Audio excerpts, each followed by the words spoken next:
This month we celebrate Black History Month. Why is it important that we celebrate other cultures even when we don't understand them? Dr. Nick joins us with more. Good to see you. Good morning. Good morning. Interesting topic.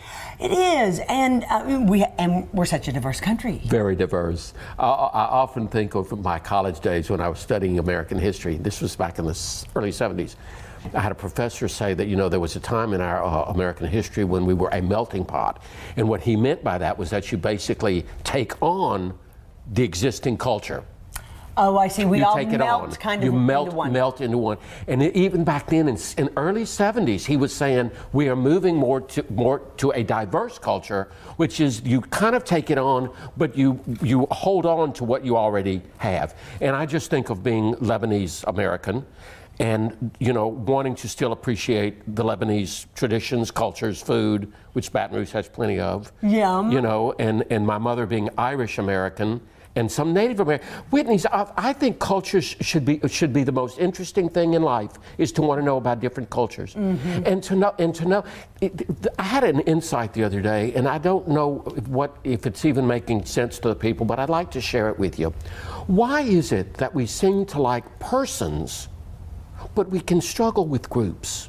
Interesting. We might like a certain person of a particular culture, or black person, or Lebanese person, or Jewish person, or an atheist, Muslim, a Muslim, different.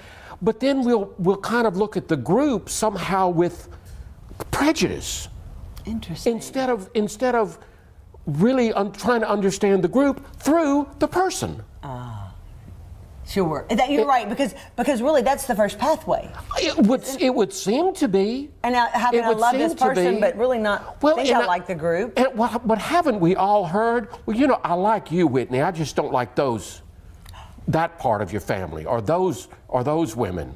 Yeah. Or well, Nikki, I'm okay with you, but I'm not okay with those other. I've heard people say that about gay people. Well, I like that gay person, but I don't like most gay people. Right. Right. What do you mean? And to and again, it may not even be that you have to necessarily like the group, but it might really be educational and informative to understand their values and the culture and the way they do things. And with certain Eastern religions, you take your shoes off when you go into a home. It's like we miss out on so much by not looking for what is unique to a particular culture. And I might even go so far as to say, without getting too nuanced, families have cultures.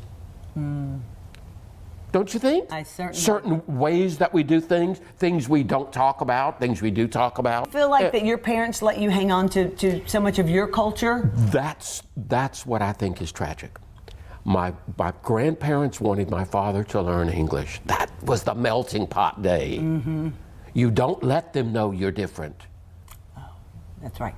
So he didn't learn it, and he didn't pass it on, and I think it's tragic. Okay. Now, we did get the food, yes, but you Whitney, did. you ask any culture back in the 20s and 30s that came in, they'll tell you we had to become American. Yes. And for those people who still feel that way, I'm not saying it's wrong to become American, because there is an American culture.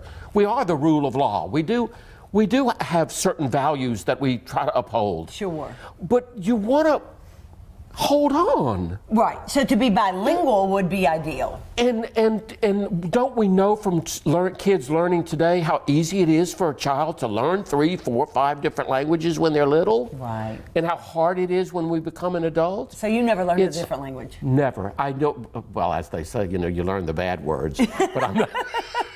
True. If people would think of how powerful culture is. Yes. And you know what I struggle with when it comes to African American history and culture? I struggle with the fact that more people don't want to understand it more. I've really immersed myself probably in the last 3 or 4 years into You have. it. Didn't it start with Whitney Plantation? Or did it go beyond it started before then, but okay. boy, I put it into 5th gear after I went to Whitney Plantation, because there's so much in school that I didn't. And I need to understand why some people are still angry. I need to understand why they're so angry at what happened. Well, it doesn't take a lot of reading. I'm angry too. I think it was horrible what we did. But I think you have to go back to understand that, okay, how can we make this better? How do we bridge understanding? How are we compassionate? I'm very compassionate with what their ancestors went through. It was horrible. Yes. And yet, there are a lot of people, and I'm not saying that this doesn't have a little merit to, but they're like, okay, that was so long ago, why are they still angry? And I had nothing to do with it. And that's the most famous one. 5 generations ago, I had nothing to do with it. And but when you look at the economic disparity, when you look at the educational disparity, it wasn't that long ago that we had forced busing. It was when blacks could vote. It's that, yes, slavery days were over, but there's been so much injustice since that time. So anyway, I'm just saying, I hope that maybe we can all embrace I think understanding. you're right on it. Happy Sunday, everyone. More Weekends with Whitney after this.